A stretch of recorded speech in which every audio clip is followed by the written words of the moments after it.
Hi, these are the Style Pile notes. These notes help writers add sentence variety and style to their writing.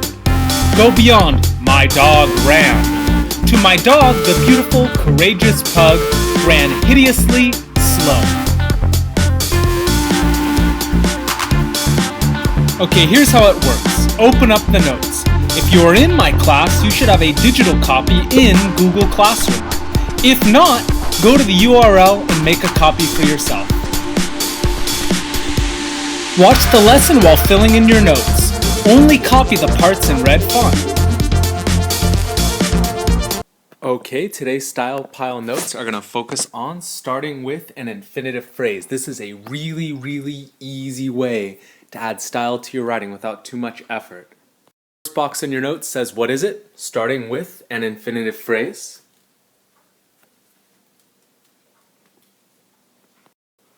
Here are the rules and examples for your second box. Rule number 1, use to plus a verb to start off your sentence. So to plus any verb, any action to start off your sentence. Rule number 2, it must be followed by a comma. And rule number 3, the second part must complete the idea. Now, if you've watched the video on how to start a sentence with a subordinate clause, these second two rules here should look pretty familiar because they're the same rules for starting a sentence with a subordinate clause. It's really just rule number 1 that changes.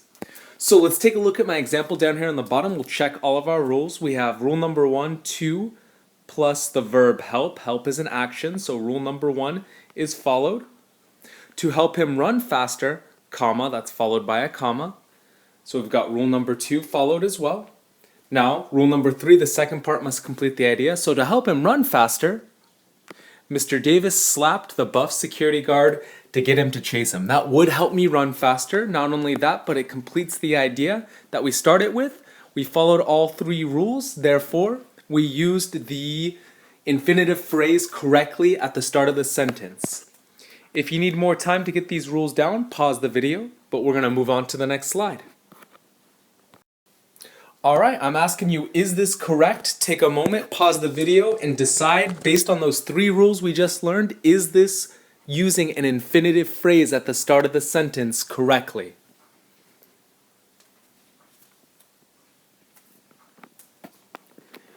So, if you said this example was using an infinitive phrase at the start of the sentence correctly, wrong, because it does not follow our 3 rules. Let's check our 3 rules as we go through. First rule, rule number 1, it has to begin with to plus a verb. To plus get. Get is an action. To get something you're doing, that's an action, right? So, rule number 1 is good. Rule number 2, it must be followed by a comma. There is no comma in this sentence here, so it does not follow rule number 2. Let's take a look at another example, and let's see if we fix the problem. So let's go to the next slide. So, is this correct based on the 3 rules we just learned? I want you to pause the video and decide, is this correct? Okay, this one is actually correct. It follows all 3 rules. Rule number 1, to plus a verb, we got that right there. Rule number 2, it has to be followed by a comma. To win the race, comma. Rule number 3, the second part has to complete the idea. So to win the race, well, what do we need to do to win the race? Well, to win the race, comma, we trained harder than ever before.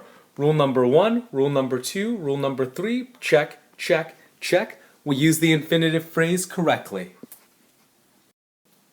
Alright, we're down to that third box of your notes, the use it box. Tell me about your plans for summer break. How will you make the most of your vacation? Write your answer in the answer box. You can pause the video for a moment to get that answer down. Alright, here's one example of what this could look like. To make the most of my summer vacation, I plan on going to Disneyland at least 3 times, and that's absolutely true. I do plan on going to Disneyland at least 3 times this summer. Let's check our rules. Rule number 1, to plus a verb, boom, we've got it. Rule number 2, must be followed by a comma, boom. Rule number 3, the second part has to complete the idea. To make the most of my summer vacation, I plan on going to Disneyland at least 3 times. That completes the idea. Therefore, we use the infinitive phrase correctly. I want you to check your example and make sure you followed all 3 rules. If you're not sure if you've got it down correctly, call your teacher over and have him check it just to make sure you used an infinitive phrase correctly at the start of your sentence. Here are some more examples. So if you want to see a few more examples, example number 1, I don't know if growing a mustache will really help you, but there it is. And example number 2, absolutely true. Absolutely true. Alright, your job now, add infinitive phrases to the start of your sentences to add style and flair to your writing. To impress your teachers without making them hate infinitive phrases, add a few infinitive phrases throughout your writing, but don't overdo it. Just like any of these style techniques you're learning, too much of a good thing is actually a bad thing. So, although you should have a few sentences that start with infinitive phrases sprinkled throughout your writing, switch it up a little bit. Use some subordinate clauses, use some semicolons, watch some more of these videos, steal some more style from them. That way you're not always doing the same exact thing in your writing. If you have any questions, don't hesitate to ask your teacher.